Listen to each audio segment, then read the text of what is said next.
Sir, Murugha ಮಠದವರಿಗೆ bail cancel ಆಗಿದೆ, ಒಂದು ವಾರದೊಳಗಡೆ surrender ಆಗಬೇಕು ಅಂತ ಹೇಳಿದೆ. ಇದ್ರ ಬಗ್ಗೆ ನಿಮ್ಮ ಅಭಿಪ್ರಾಯ? ಮೊದಲನೇದಾಗಿ ಭಾಳ ಖುಷಿಯಾಗಿದೆ. ಅಂದರೆ ನಮ್ಮ ದೇಶದಲ್ಲಿ ನ್ಯಾಯಿಕ ವ್ಯವಸ್ಥೆ ಇನ್ನೂ ಚೆನ್ನಾಗಿ ಉಸಿರಾಡ್ತಾ ಇದೆಯಲ್ಲ ಅಂತ ಹೇಳುವಂಥದ್ದು, ಮತ್ತು ಅದನ್ನು ಇಡೀ ತಳಮಟ್ಟದ ಜನರೆಲ್ಲರಿಗೂ ಕೂಡ ಸಾದರಪಡಿಸುವಂಥ ಕೆಲಸವನ್ನು ಮಾನ್ಯ ಸುಪ್ರೀಂ ಕೋರ್ಟ್ ಈ ಒಂದು ಪ್ರಕರಣದ ಮೂಲಕ ಮತ್ತೆ ಮಾಡ್ತಾ ಇದೆ.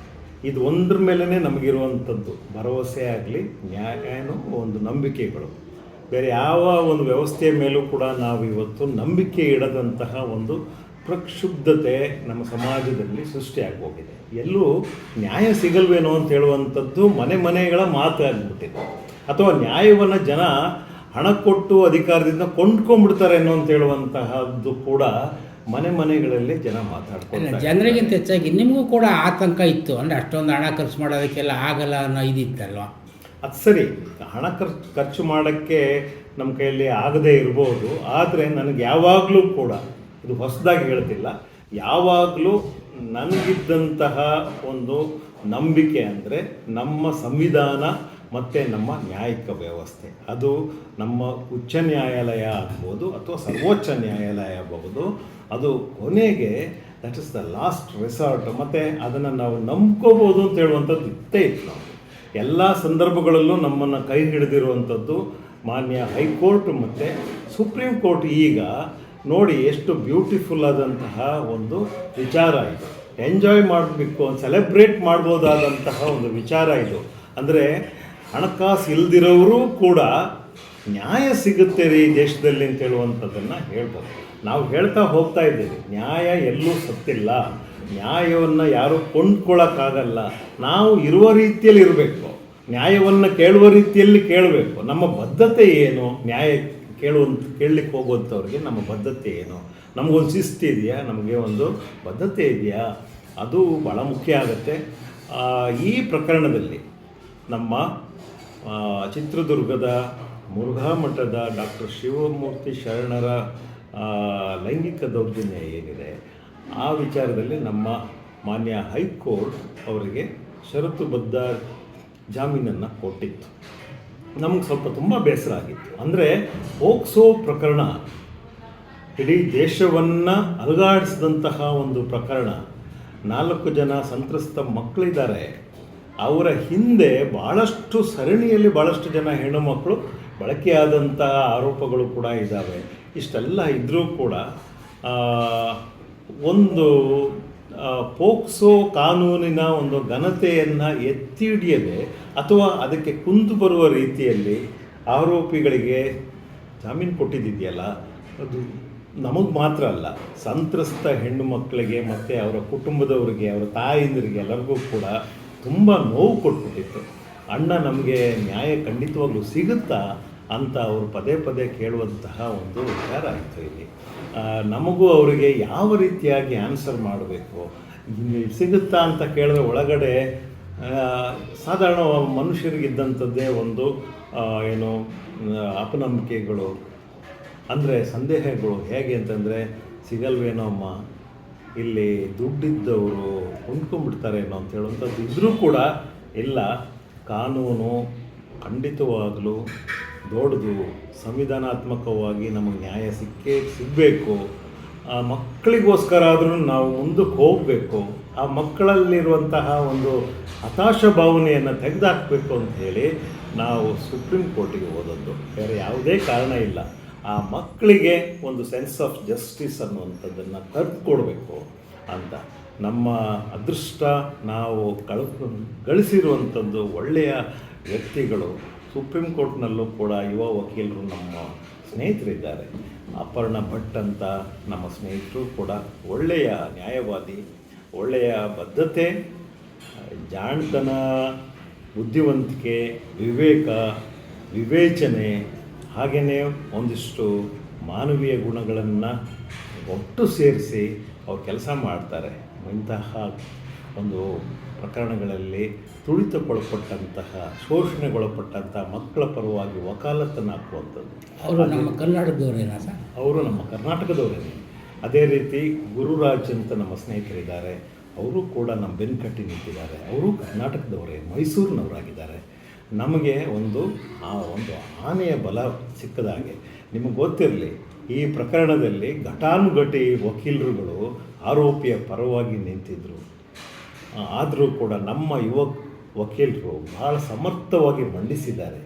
ಯಾವ ಕಾರಣಕ್ಕೋಸ್ಕರ ಆರೋಪಿಗೆ ಬೇಲ್ ಕೊಡಬಾರ್ದಿತ್ತು, ಯಾವ ಕಾರಣಕ್ಕೋಸ್ಕರ ಆರೋಪಿಯ ಬೇಲನ್ನು ಕ್ಯಾನ್ಸಲ್ ಮಾಡಬೇಕು ಮಾನ್ಯ ಉಚ್ಚ ನ್ಯಾಯಾಲಯ, ಸರ್ವೋಚ್ಚ ನ್ಯಾಯಾಲಯ ಅನ್ನುವಂಥದ್ದನ್ನು ಭಾಳ ಬ್ಯೂಟಿಫುಲ್ಲಾಗಿ ಅವರು ಮಂಡಿಸಿದ್ದಾರೆ. ಭಾಳ ಸಂತೋಷ ಆಯಿತು. ಇದು ಆಗಬೇಕಾಗಿರುವಂಥದ್ದು. ನಮ್ಮ ದೇಶದಲ್ಲಿ ಒಂದು ನ್ಯಾಯಿಕ ಪ್ರಕ್ರಿಯೆ ನಡೀಬೇಕಾಗಿದ್ದು ಹೀಗೆ ಅಂತ ನನಗೆ ಅನಿಸ್ತು. ಇದು ಮಕ್ಕಳಿಗೆ ತುಂಬ ಭರವಸೆ ಮಾತ್ರ ಅಲ್ಲ, ಅವರ ನೈತಿಕ ಶಕ್ತಿಯನ್ನು ಹೆಚ್ಚಿಸಿದೆ. ಅವರ ಮುಖದಲ್ಲಿ ಅವರ ಒಂದು ಮುಖಣ್ಣಗೇನು ನೋಡಬೇಕಿತ್ತು ಅಂದರೆ ಆ ಒಂದು ಏನು ಹೇಳ್ತೀರಿ, ಕಾನ್ಫಿಡೆನ್ಸನ್ನು ನೋಡ್ಬೋದು, ನಮಗೆ ನ್ಯಾಯ ಸಿಗುತ್ತೆ ಅನ್ನುವಂಥದ್ದು. ಹಾಗಾಗಿ ನಿನ್ನೆ ಕೊಟ್ಟಂತಹ ಒಂದು ತೀರ್ಪು ಏನಿದೆ ಅದು ಒಂದು ಲ್ಯಾಂಡ್ ಮಾರ್ಕಿಂಗ್ ತೀರ್ಪು ಅಂತಲೇ ನಾನು ಹೇಳ್ತೀನಿ.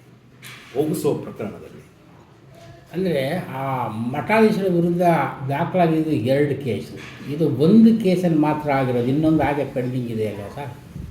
ಹೌದು. ಈಗ ನಾವು ಹೋಗಿರುವಂಥದ್ದು ಒಂದು ಪ್ರಕರಣದಲ್ಲಿ ಬೇಲ್ ಕ್ಯಾನ್ಸಲ್ ಮಾಡಿಸ್ಲಿಕ್ಕೆ ಹೋಗಿದ್ದೀವಿ. ಭಾಳ ಮುಖ್ಯವಾಗಿ ಕನ್ಸಿಡರ್ ಆಗಿರುವಂಥ ಅಂಶಗಳು ಏನಂತಂದರೆ, ಸುಪ್ರೀಂ ಕೋರ್ಟ್ನಲ್ಲಿ ನೋಡಿ, ಪೋಕ್ಸೋ ಪ್ರಾವಿಷನ್ಸ್ ಪ್ರಕಾರ ಒಂದು ಪ್ರಕರಣ 1 ವರ್ಷದೊಳಗೆ ಇತ್ಯರ್ಥ ಆಗಬೇಕಾಗಿತ್ತು. ಈ ಪ್ರಕರಣ ಪ್ರಾರಂಭ ಆಗಿ 2 ವರ್ಷಗಳು ಕಳೆದೋಗಿದ್ದಾವೆ. 2 ವರ್ಷಗಳು ಕಳೆದರೂ ಕೂಡ ಒಂದು ರಿಹರ್ಸಲ್ಗೆ ಒಂದು ಚಾಲನೆಯೂ ಕೂಡ ಸಿಕ್ಕಿರಲಿಲ್ಲ. ಯಾವುದೇ ರಿಹರ್ಸಲ್ ಒಂದು ಸಾಕ್ಷಿಗಳ ವಿಚಾರಣೆಗಳು ನಡೆದಿಲ್ಲ. ಸುಮಾರು 86 ಸಾಕ್ಷಿಗಳಿದ್ದಾವೆ, 4 ಜನ ಸಂತ್ರಸ್ತ ಮಕ್ಕಳಿದ್ದಾರೆ.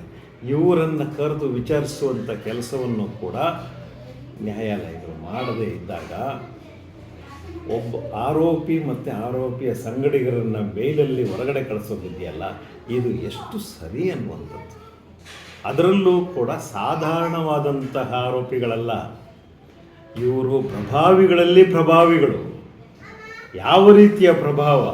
ಧಾರ್ಮಿಕ ಪ್ರಭಾವ ಬೀರುವಂತಹ ಶಕ್ತಿ ಇರುವಂಥವು, ಆರ್ಥಿಕ ಪ್ರಭಾವ ಬೀರುವಂಥ ಶಕ್ತಿ ಇರುವಂಥದ್ದು, ರಾಜಕೀಯವಾಗಿ ವೆಲ್ ಕನೆಕ್ಟ್ ಆಗಿರುವಂತಹ ವ್ಯಕ್ತಿಗಳು.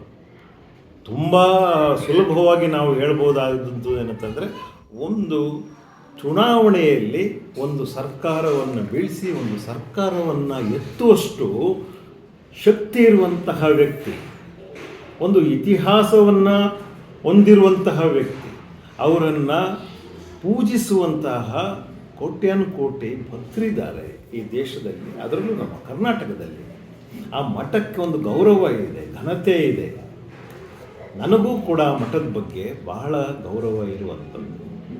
ಮತ್ತು ಅದಕ್ಕೆಲ್ಲಕ್ಕೂ ಕಾರಣಕರ್ತನಾದಂತಹ ನಮ್ಮ ಅಣ್ಣ ಬಸವಣ್ಣನವ್ರ ಬಗ್ಗೆ ನಮಗೆ ಗೌರವ ಇದೆ. 12ನೇ ಶತಮಾನದಲ್ಲಿ ನಡೆದಂತಹ ಒಂದು ಚಳುವಳಿ ಏನಿದೆ, ಕ್ರಾಂತಿ ಏನಿದೆ, ಇಡೀ ಭೂಮಂಡಲಕ್ಕೆ ಮಾರ್ಗದರ್ಶಿಯಾದಂತಹ ಕ್ರಾಂತಿ ಅದು. ಅಂತಹ ಒಂದು ಕ್ರಾಂತಿಯನ್ನು ನಮ್ಮ ಪ್ರಪಂಚದ ಯಾವುದೇ ಮೂಲೆಯಲ್ಲಿ ನಾವು ನೋಡಲಿಕ್ಕೆ ಸಾಧ್ಯ ಇಲ್ಲ. ಅಂತಹ ವ್ಯಕ್ತಿಯ ಹೆಸರಿನಲ್ಲಿ ಹುಟ್ಕೊಂಡಂತಹ ಒಂದು ಧರ್ಮ, ಒಂದು ಮಠ, ಆ ಮಠದಲ್ಲಿ ಬಂದು ಸೇರಿರುವಂತಹ ಇಂತಹ ಒಬ್ಬ ಅಧಮ ಆರೋಪಿ, ಆತನ ಕಡೆಗೆ ನಮ್ಮ ದೃಷ್ಟಿ ಇದೆ. ಬಿಟ್ಟರೆ ಮಠದ ಬಗ್ಗೆ ನಮ್ಮ ಅಂತರಾಳದಿಂದ ಹೇಳ್ತೇನೆ, ಅಷ್ಟೊಂದು ಏನು ಹೇಳಿ 700 ವರ್ಷದ ಇತಿಹಾಸ ಇರುವಂತಹ ಮಠ ಶ್ರೀ ಮುರುಘಾ ಶ್ರೀಮಠ. ಬಿಚ್ಚುಗಟ್ಟಿ ಭರಮಣ್ಣ ನಾಯಕ ದೊರೆ ಕಟ್ಟದಂತಹ ಮಠ ಇದು, ಕೋಟೆ. ಮಯೂರವರ್ಮನ ಕಾಲದಿಂದ ಬೆಳೆದು ಬಂದಂತಹ ಮಠ ಅದು. ಅದ್ರ ಬಗ್ಗೆ ಪ್ರತಿಯೊಬ್ಬ ಕನ್ನಡಿಗನಿಗೂ ಕೂಡ ಒಂದು ಹೆಮ್ಮೆ ಇರಬೇಕಾದಂಥದ್ದು ನಮಗೂ ಕೂಡ ಇದೆ. ನಮಗಿರುವಂಥ ನೋವೇನು ಅಂತಂದರೆ, ಅಂತಹ ಒಂದು ದಿವ್ಯ ಮಠದೊಳಗಡೆ ಇಂತಹ ಕಾಡು ಬೆಕ್ಕೇನು ಸೇರಿಕೊಂಡು ಅಲ್ಲಿಯ ಮಕ್ಕಳನ್ನು ಕಿತ್ತು ತಿಂತಾ ಇದ್ದಂಥದ್ದು ಇದೆಯಲ್ಲ, ಅದು ಮಠಕ್ಕೆ ಶೋಭೆ ತರುವಂಥದ್ದಲ್ಲ. ಅದ್ರ ಬಗ್ಗೆ ಪ್ರತಿಯೊಬ್ಬರು ಕೂಡ ಸಿಡಿದೇಳಬೇಕಾಗಿತ್ತು. ಕಳೆದ ಒಂದು ಎರಡೂವರೆ ದಶಕಗಳಿಂದ ಈ ಒಂದು ವ್ಯವಹಾರಗಳು ನಡ್ಕೊಂಡು ಬಂದಿದ್ದಾವೆ. ಅದಕ್ಕೆ ಒಂದು ಮುಕ್ತಿ ತೋರಿಸ್ಲಿಕ್ಕೋಸ್ಕರ ಈ ಮಕ್ಕಳ ಒಂದು ಪ್ರಕರಣ ನಮ್ಮ ಬಾಗಿಲಿಗೆ ಬಂದಿದೆ ಅಂತ ನಾನು ಅದನ್ನು ಕಣ್ಣು ಹೊತ್ಕೊಂಡು ತಗೊಂಡಿದ್ದೆ. ಇದು ಖಂಡಿತವಾಗಲೂ ಕಾನೂನಿನ ಕಣ್ಣು ತೆರೆಸಲೇಬೇಕಾದಂಥದ್ದು, ಆ ಕೆಲಸವನ್ನು ನಾವು ಮಾಡಲೇಬೇಕಾದಂಥದ್ದು. ಇದನ್ನು ಎಲ್ಲ ಶಕ್ತಿಯಿಂದ ಎಲ್ಲ ಬದ್ಧತೆಯಿಂದ ಒಡನಾಡಿ ಮಾಡ್ತಾ ಬರ್ತಾ ಇದೆ. ಹಣಕಾಸು ಇಲ್ಲದೆ ಇರ್ಬೋದು, ನಮಗೆ ಬದ್ಧತೆ. ಇವತ್ತು ನಮಗೆ ಹಣಕಾಸು ಕೆಲಸ ಮಾಡಲಿಲ್ಲ, ಇಲ್ಲಿ ಹಣಕಾಸು ಕೆಲಸ ಮಾಡಲಿಲ್ಲ. ನಮ್ಮ ವಕೀಲರು ಹಣಕಾಸನ್ನು ಕೇಳುವಂಥವರಲ್ಲ. ನಾವು ಕೊಡುವ ಅಷ್ಟು ಇಷ್ಟು ಪೇಪರ್ ವರ್ಕಿಗೋಸ್ಕರ ಯಾವುದಕ್ಕೂ ಸಾಲದೇ ಇರುವಂಥ ಚಿಕ್ಕ ಕಾಸನ್ನು ಕೂಡ ಅವ್ರು ಕೇಳ್ತಿರ್ಲಿಲ್ಲ, ನಾವೇ ಕೊಟ್ಟಿದ್ದಾಗಿದೆ. ಅಂತಹ ಕಮಿಟ್ಮೆಂಟ್ ಇರುವಂತಹ ವಕೀಲರು ನಮ್ಮ ಜೊತೆ ಇರೋದು ನಮ್ಮ ಪುಣ್ಯ. ನಾವು ಹೆಮ್ಮೆಯಿಂದ ಹೇಳ್ಕೊಳ್ತಾ ಇದ್ದೀವಿ. ಎಂತೆಂತಹ ಘಟಾನುಘಟಿ ವಕೀಲರುಗಳು, retired chief justice of Tamil Nadu ಅಂಥವ್ರನ್ನ ಎದುರು ಹಾಕ್ಕೊಂಡು ನಮ್ಮ ಯುವ ವಕೀಲರುಗಳು ಅವರು ವಾದ ಮಾಡ್ತಾ ಇರೋದನ್ನ ನೋಡಿದ್ರೆ ಈ ನಮ್ಮ ದೇಶಕ್ಕೆ ಒಂದು ಭವಿಷ್ಯ ಇದೆ, ನಮ್ಮ ಮಕ್ಕಳಿಗೆ ನ್ಯಾಯ ಸಿಕ್ಕುತ್ತೆ, ಎಲ್ಲ ಕಡೆಯಲ್ಲೂ ಕೂಡ ನ್ಯಾಯ ವಿಜೃಂಭಿಸುತ್ತೆ ಅಂತ ಹೇಳುವಂಥದ್ದು ನಿನ್ನೆ ಮತ್ತೆ ಸಾಬೀತಾಗ್ತದೆ. ಈಗ ನ್ಯಾಯಾಲಯ 4 ತಿಂಗಳ ಒಳಗಡೆ ಈ ಪ್ರೊಸೀಡಿಂಗ್ಸ್ ಮುಗಿಸ್ಬೇಕು ಅನ್ನೋದನ್ನು ಹೇಳಿದೆ, ಮತ್ತು 1 ವಾರದ ಒಳಗಡೆ ಸರೆಂಡರ್ ಆಗಬೇಕು ಅಂತ ಹೇಳಿದೆ. ಇದ್ರ ಬಗ್ಗೆ ಸ್ವಲ್ಪ ವಿವರ ಹೇಳಿ. ಪೋಕ್ಸೋ ಕಾನೂನಿನ ಎಲ್ಲ ಪ್ರಾವಿಷನ್ಗಳನ್ನ ತೂರಿರುವಂಥದ್ದನ್ನ ನ್ಯಾಯಾಲಯ ಸ್ಪಷ್ಟವಾಗಿ ಕನ್ಸಿಡರ್ ಮಾಡ್ತಾರೆ. 1 ವರ್ಷದೊಳಗಡೆ ಎಲ್ಲವೂ ನಡಿಬೇಕಾಗಿತ್ತು. 2 ವರ್ಷ ಆದರೂ ಕೂಡ ಯಾವುದೇ ರೀತಿಯಾಗಿ ಈ ಪ್ರಕರಣ ಒಂದು ರಿಹರ್ಸಲ್ಗೆ ಬರಲ್ಲ, ಟ್ರಯಲ್ ಸ್ಟಾರ್ಟ್ ಆಗಲ್ಲ. 86 ಸಾಕ್ಷಿಗಳಲ್ಲಿ ಒಂದೇ ಒಂದು ಸಾಕ್ಷಿಯೂ ಕೂಡ ವಿಚಾರಣೆಗೊಳಪಡಲಿಲ್ಲ. ಆದರೆ ಇವರಿಗೆಲ್ಲರಿಗೂ ಬೇಲ್ ಸ್ಯಾಂಕ್ಷನ್ ಆಗುತ್ತೆ. ಇದು ವಿಚಾರವನ್ನು ಸ್ಪಷ್ಟವಾಗಿ ಸುಪ್ರೀಂ ಕೋರ್ಟ್ಗೆ ಮನವರಿಕೆ ಮಾಡಿಕೊಟ್ಟಿದ್ದಾರೆ ನಮ್ಮ ವಕೀಲರು. ಮತ್ತು ಇವರು ಎಷ್ಟು ಇನ್ಫ್ಲೂಯೆನ್ಷಿಯಲ್ ಆಗಿದ್ದಾರೆ, ಮಕ್ಕಳು ಎಷ್ಟು ಭಯಭೀತರಾಗಿದ್ದಾರೆ, ಮಕ್ಕಳ ಕುಟುಂಬಸ್ಥರು ಎಷ್ಟು ಜನ ಭಯಭೀತರಾಗಿದ್ದಾರೆ. ಮತ್ತು ಈ ಮಕ್ಕಳು ಅಲ್ಲಿ ಇರುವಂತಹ ಮಕ್ಕಳು ಆ ಒಂದು 2022 ಇಸ್ವಿಯಲ್ಲಿ ಮಠದಿಂದ ಬಿಡಿಸಲ್ಪಟ್ಟಂಥ ಮಕ್ಕಳು ಯಾರಿದ್ದಾರೆ ಅವ್ರನ್ನೆಲ್ಲರನ್ನೂ ಕೂಡ ಬೇರೆ ಬೇರೆ ಜಿಲ್ಲೆಗಳಿಗೆ ಹಂಚಿದ್ದಾರೆ. ಅಂದರೆ ಬೇಲಲ್ಲಿ ಹೊರಗಡೆ ಬಂದಿರುವಂಥ ಆರೋಪಿ ಎಲ್ಲಿ ಬೇಕಾದರೂ ಓಡಾಡುವಂಥದ್ದು ಇದೆ. ಚಿತ್ರದುರ್ಗಕ್ಕೊಂದು ಹೋಗಬಾರ್ದು ಅಂತ ಹೇಳಿದ್ದಾರೆ ಬಿಟ್ಟರೆ ಎಲ್ಲ ಕಡೆಯಲ್ಲೂ ಓಡಾಡ್ಬೋದು. ಆದರೆ ಎಲ್ಲ ಕಡೆಯಲ್ಲೂ ಮಕ್ಕಳಿದ್ದಾರೆ, ಅವರೆಲ್ಲರೂ ಕೂಡ ಒಳಗಾಗ್ಬೋದು ಅಥವಾ ಭಯಕ್ಕೊಳಗಾಗ್ಬೋದಾಗಿತ್ತು. ಇದೆಲ್ಲವನ್ನು ಮನವರಿಕೆ ಮಾಡಿಕೊಟ್ಟ ಮೇಲೆ ನಮ್ಮ ಸುಪ್ರೀಂ ಕೋರ್ಟ್ಗೆ ಅನಿಸಿರೋದು ಇಷ್ಟೇ, ಇನ್ನೂ ತಡ ಮಾಡಬೇಡಿ. ಯಾಕೆ ಇಷ್ಟೊಂದು ತಡ ಮಾಡಿದ್ದೀರಿ ಪೋಕ್ಸೋ ಪ್ರಕರಣದಲ್ಲಿ? ಆದಷ್ಟು ಬೇಗ ಇದನ್ನು ಮುಗಿಸ್ಬೇಕಾಗ್ತದೆ. 4 ತಿಂಗಳೊಳಗಡೆ ಎಲ್ಲ ಸಾಕ್ಷಿಗಳ ವಿಚಾರಣೆ ಮಾಡಿ, ಸಾಲದಿಲ್ಲ ಅಂತಂದರೆ ಎಕ್ಸ್ಟೆಂಡ್ ಮಾಡಬೇಕಾಗತ್ತೆ ಇನ್ನೂ 2 ತಿಂಗಳು, ಒಟ್ಟು 4 ರಿಂದ 6 ತಿಂಗಳು. ಇಮ್ಮಿಡಿಯೇಟಾಗಿ ಆರೋಪಿಗಳು 1 ವಾರದೊಳಗೆ ಆರೋಪಿ ಬಂದು ಸರೆಂಡರ್ ಆಗಬೇಕು. ಈ ಪ್ರಕ್ರಿಯೆ ಮುಗಿಯುವವರೆಗೂ ಆರೋಪಿ ನ್ಯಾಯಾಂಗ ಬಂಧನದಲ್ಲೇ ಇರಬೇಕು, ನ್ಯಾಯಾಂಗ ಬಂಧನದಲ್ಲೇ ಇರಬೇಕು ಅಂತ ಹೇಳಿದೆ. ಇದ್ರ ವಿರುದ್ಧ ಮತ್ತೆ ಅವ್ರ ಮೇಲ್ಮನವಿಯನ್ನು ಹೋಗೋಕ್ಕೆ ಸಾಧ್ಯತೆ ಇದೆಯಾ? ಸಾಧ್ಯತೆಗಳಿಲ್ಲ, ಇದರಲ್ಲಿ ಸಾಧ್ಯತೆಗಳಿಲ್ಲ. ಅವ್ರು ಖಂಡಿತವಾಗಲೂ ಅದನ್ನು ಶಿರಸ ಪಾಲಿಸಿ ಒಳಗಡೆ ಹೋಗಬೇಕಾಗ್ತದೆ. ಅದು ಅವ್ರಿಗೂ ಕೂಡ ಶ್ರೇಯಸ್ ತರುವಂಥದ್ದು ಅಂತ ನಾನು ಹೇಳಲಿಕ್ಕೆ ಇಷ್ಟಪಡ್ತೇನೆ. ಇದು ಮೊದಲೇ ಮಾಡಬೇಕಾಗಿತ್ತು. ನಮ್ಮ ಉಚ್ಚ ನ್ಯಾಯಾಲಯದಲ್ಲಿ ಈ ಒಂದು ವಿಚಾರವನ್ನು ಎತ್ತಿ ಹಿಡಿಬೇಕಾಗಿತ್ತು. ಯಾಕೆ ಅಂತಂದರೆ ಪೋಕ್ಸೋ 2012 ಏನಿದೆ ಅದು ಸೃಷ್ಟಿಯಾಗಿದ್ದೇ ತೊಂದರೆಗೆ ಸಿಕ್ಕಾಕೊಂಡಂಥ ಮಕ್ಕಳಿಗೆ ನ್ಯಾಯ ಒದಗಿಸ್ಲಿಕ್ಕೋಸ್ಕರ ಮತ್ತು ಸ್ವಲ್ಪ ಟೈಟ್ ಮಾಡಲಿಕ್ಕೆ ಕಾನೂನನ್ನು, ಹೆಣ್ಣು ಮಗು ಆಗಲಿ ಗಂಡು ಮಗು ಆಗಲಿ ಅದು ಬಿಟ್ಬಿಟ್ಟು ಆರೋಪಿಗಳಿಗೆ ನಾವು ಸಡ್ಲ ಮಾಡಲಿಕ್ಕೆ ಪೋಕ್ಸೋ ಬೇಕಾಗಿರಲಿಲ್ಲ. ಬೇರೆ ಬೇರೆ ಕಾನೂನುಗಳಿದೆ. ಆರೋಪಿಗಳನ್ನು ಕಾನ್ಸಂಟ್ರೇಟ್ ಮಾಡಿಕೊಂಡು ಇಲ್ಲಿ ಕೆಲವೊಂದು ಏನು ಸಡಿಲ ಮಾಡಿರುವಂಥದ್ದನ್ನು ನಾವು ನೋಡ್ತೇವೆ. ಮತ್ತು ಈಗಲೂ ಕೂಡ ಆ ಪ್ರಕರಣದಲ್ಲಿ SC/ST ಅಟ್ರಾಸಿಟಿ ಆ್ಯಕ್ಟ್ ಏನಿದೆ ಅದನ್ನು ಕೈಬಿಟ್ಟಿದ್ದಾರೆ. ಹಾಗೆಯೇ ಏನು misuse of religious institutions act ಏನಿದೆ ಅದನ್ನು ಕೂಡ ಕೈಬಿಟ್ಟಿದ್ದಾರೆ. ನಾವು ಇದನ್ನು ಪ್ರಶ್ನೆ ಮಾಡಬೇಕಾಗ್ತದೆ. ಯಾಕೆ ಅಂತಂದರೆ ಬಳಕೆ ಆಗಿರುವಂಥದ್ದು ಅಥವಾ ಶೋಷಣೆಗೊಳಪಟ್ಟಂಥ ಮಕ್ಕಳೇ SC/ST ಕಮ್ಯುನಿಟಿಗೆ ಸೇರಿದಂಥವ್ರಾಗಿರುವಾಗ SC/ST ಆ್ಯಕ್ಟನ್ನು ತೆಗೆದು ಸೈಡ್ ಲೈನ್ ಮಾಡಿರೋದಿದೆಯಲ್ಲ, ಅದು ಕೂಡ ಪ್ರಕರಣವನ್ನು ಆದಷ್ಟು ಏನು ವೀಕ್ ಮಾಡಲಿಕ್ಕೆ ಮಾಡಿದಂತಹ ಒಂದು ಅಟೆಂಪ್ಟ್ ಅಂತ ನಮಗನ್ಸುತ್ತೆ. ಇದು ಯಾರ ವಿರುದ್ಧವಾದಂತಹ ಮಾತಲ್ಲ, ಆದರೆ ಒಬ್ಬ ಕಾನೂನಿನ ವಿದ್ಯಾರ್ಥಿಯಾಗಿ ಮಕ್ಕಳಿಗೆ ನ್ಯಾಯ ದೊರಕಿಸುವ ನಿಟ್ಟಿನಲ್ಲಿ ಪೋಕ್ಸೋ ಕಾನೂನಿಗೆ ಬಲ ತುಂಬಿಸ್ಲಿಕ್ಕೋಸ್ಕರ ಈ 2 ಕಾನೂನುಗಳನ್ನ ಖಂಡಿತವಾಗಲೂ ಎತ್ತಿ ಹಿಡಿಬೇಕಾಗಿತ್ತು. ಇದನ್ನು ನಾವು ಪ್ರಶ್ನೆ ಮಾಡ್ತಾ ಇದ್ದೇವೆ. ಮತ್ತು ಇದರ ಜೊತೆಯಲ್ಲಿ ಆದಷ್ಟು ನಮ್ಮ ನ್ಯಾಯಪೀಠಗಳು ಯೋಚನೆ ಮಾಡಿ ಪ್ರಕರಣವನ್ನು ನಮ್ಮ ಕರ್ನಾಟಕವನ್ನು ಬಿಟ್ಟು ಬೇರೆ ಕಡೆಯಲ್ಲಿ ಮಾಡಲಿ ಅಂತ ಹೇಳುವಂಥದ್ದನ್ನು ಕೂಡ ಇನ್ಸಿಸ್ಟ್ ಮಾಡ್ತೇನೆ. ಅದಕ್ಕೆ ಅವಕಾಶಗಳಿದೆ. Out of state court trial Jayalalitha ಪ್ರಕರಣದಲ್ಲೂ ಆಗಿ ಎಕ್ಸಾಕ್ಟ್ಲಿ ಜಯಲಲಿತಾ ಪ್ರಕರಣದಲ್ಲಿ ಹೇಗೆ ನಮ್ಮಲ್ಲಿ ಆ ಒಂದು ಪ್ರಕರಣ ಬಂದಿತ್ತು, ಅದೇ ರೀತಿ ನಮ್ಮ ಪ್ರಕರಣ ಪಕ್ಕದ ತೆಲಂಗಾಣ, ಅಲ್ಲೇ ಚಿತ್ರದುರ್ಗದ ಪಕ್ಕದಲ್ಲೇ ತೆಲಂಗಾಣ ಇದೆ, ಅಲ್ಲಿಗೂ ವರ್ಗಾಯಿಸ್ಬೋದು. ಯಾಕೆಂದರೆ ಅಲ್ಲಿ ಇನ್ಫ್ಲೂಯೆನ್ಸ್ಗೆ ಒಳಗಾಗುವಂಥ ಚಾನ್ಸಸ್ ಭಾಳ ಕಡಿಮೆ ಇರುತ್ತೆ.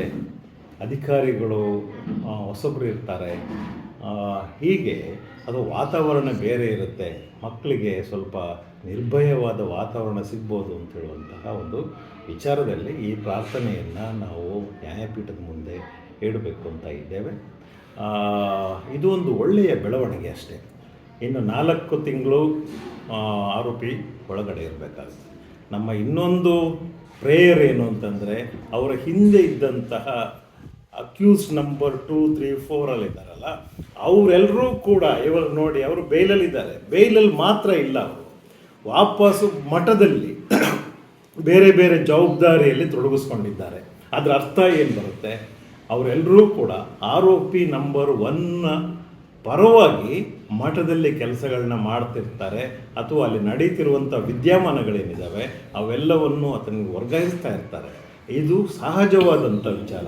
ಇಷ್ಟು ಸಹಜವಾದ ವಿಚಾರವನ್ನು ನಾವು ಸರ್ಕಾರ ಮತ್ತು ನ್ಯಾಯಿಕ ವ್ಯವಸ್ಥೆಗಳು ಗ್ರಹಿಸಲಾರದು ಅಂತ ನನಗೇನು ಅನಿಸಲ್ಲ.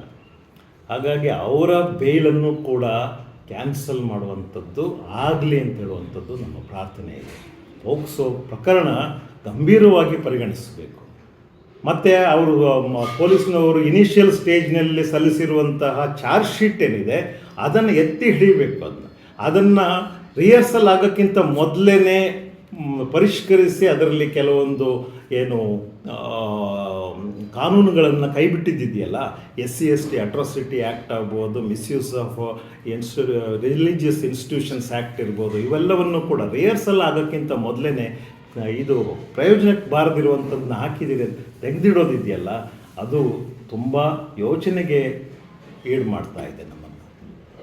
ಹಾಗೆ ನೋಡಿದ್ರೆ ಈ ಬಿಲ್ಕಿಸ್ ಬಾನು ಪ್ರಕರಣದ ತೀರ್ಪು ಏನಿದೆ ಸರ್ವೋಚ್ಚ ನ್ಯಾಯಾಲಯ ನೀಡಿರುವಂಥದ್ದು, ಅದು ಹಾಗೂ ಮುರುಘಾ ಮಠದ ಲೈಂಗಿಕ ಹಗರಣದಲ್ಲಿ ಕೊಟ್ಟಂತಹ ತೀರ್ಪೇನಿದೆ, 2 ಮಾನವೀಯತೆಯ ಹಾದಿಯಲ್ಲೇ ಕೊಟ್ಟಂತಹ ಮತ್ತು 2 ಒಂದೇ ರೀತಿಯಾಗಿ ನಾವು ಇರ್ತೇವೆ, ನೊಂದಂಥವರ ಪರವಾಗಿ ನಾವು ಖಂಡಿತವಾಗಿ ಇರ್ತೇವೆ, ಅವರಿಗೆ ಅನ್ಯಾಯ ಆಗಲು ನಾವು ಬಿಡುವುದಿಲ್ಲ ಅಂಥೇಳಿ ಸಾರಿರುವಂಥದ್ದನ್ನು ನಾವು ನೋಡ್ತೇವೆ. ಇದು ರಿಪೀಟೆಡ್ ಆಗಿ ಆಗಾಗ ಆಗ್ತಾ ಇರುತ್ತೆ. ಸಂಭವಾಮಿ ಯುಗೇ ಯುಗೇ ಅಂದ ಹಾಗೇನೆ ಇದು ಆಗಾಗ ಆಗ್ತಾ ಇರೋದ್ರಿಂದಲೇ ಜನಸಾಮಾನ್ಯರಿಗೆ ನ್ಯಾಯಿಕ ವ್ಯವಸ್ಥೆಯಲ್ಲಿ ಒಂದು ನಂಬಿಕೆ ಉಳ್ಕೊಳ್ತಾ ಇರುವಂಥದ್ದು. ಇದಕ್ಕೋಸ್ಕರ ನಾವು ಚಿರಋಣಿಗಳಾಗಿರಬೇಕು. ನ್ಯಾಯಿಕ ಪೀಠಕ್ಕೆ ನಾವು ತಲೆ ಬಾಗ್ತಾನೆ ಮಾತಾಡ್ತಾ ಇರ್ತೇವೆ. ನಾವು ಯಾವತ್ತೂ ಹೇಳುವಂಥದ್ದು, ಪ್ರತಿ ಸಲದಲ್ಲೂ ನಾವು ಹೇಳುವಂಥದ್ದು, ಸಂವಿಧಾನ ಹಾಗೂ ನ್ಯಾಯಿಕ ವ್ಯವಸ್ಥೆ ಅಷ್ಟೇ ನಮ್ಮ ಭರವಸೆ, ಅದರಿಂದ ಅಷ್ಟೇ ನಮಗೆ ನ್ಯಾಯ ವಿತರಣೆ ಆಗಲಿಕ್ಕೆ ಸಾಧ್ಯ ಅನ್ನುವಂಥದ್ದು ಈ ಕಾರಣಕ್ಕೋಸ್ಕರ.